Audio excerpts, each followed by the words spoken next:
Il y a quelques jours, dans une discussion avec mon compagnon Amine, on parlait de la fin du monde et on a eu une très très belle réflexion sur la fin du monde et comment depuis que je me souviens, et on a constamment la fin du monde qui arrive.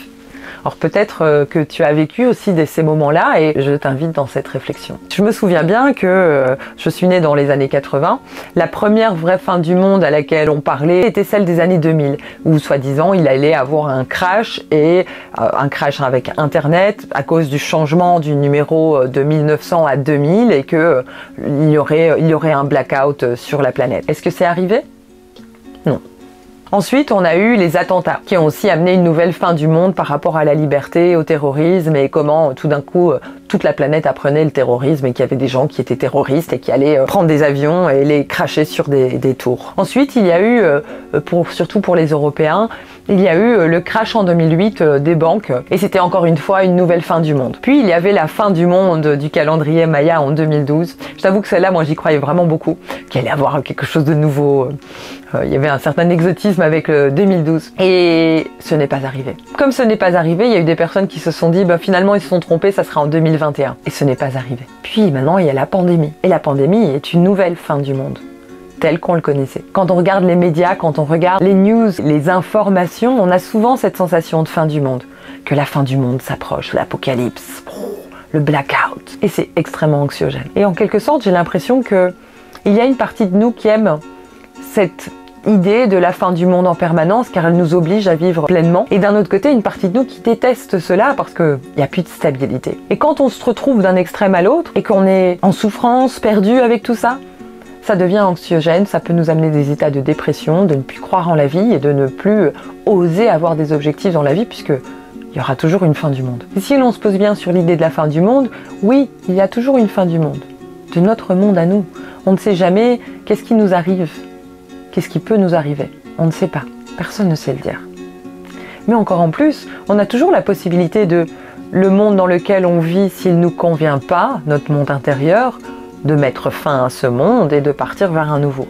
Alors, je ne pense pas que ça soit aussi radical à une date et une heure précise, c'est plutôt un chemin à faire, cette fin du monde. Et qu'est-ce que cette fin du monde pourrait nous transmettre? Selon moi, c'est de vivre en accord le plus possible avec qui nous sommes, de profiter de qui nous sommes, de ce corps que nous avons, des possibilités qu'il nous offre, des personnes que nous aimons et qui sont autour de nous, de la planète.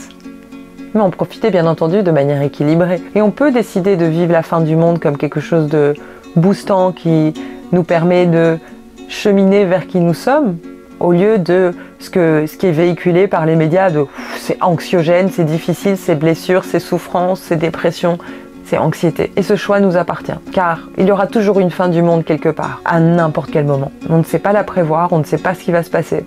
Et les médias, ils vont bien prendre ça pour nous le montrer. Fin du monde à Palma de Majorque maintenant, parce qu'il y a le volcan et ça fait je ne sais pas combien de jours que ce volcan est en éruption et que des personnes ont perdu la vie, leur maison, et toutes les autres catastrophes, et toutes les catastrophes naturelles et pas naturelles, et tout ce qui se passe dans le monde. Donc oui, il y aura toujours une fin du monde à un moment. À toi de décider comment tu l'aperçois.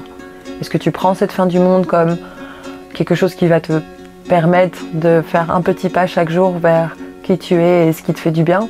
Et je t'invite à regarder un de mes articles qui sera sous cette vidéo pour t'apporter plus de pistes sur ce petit pas à faire. Ou vas-tu décider que la fin du monde va t'empêcher ou va te disperser parce qu'il y a des peurs, il y a de l'excitation, il y a de l'inconnu et que tout ça fait que tu n'avanceras pas vers qui tu es.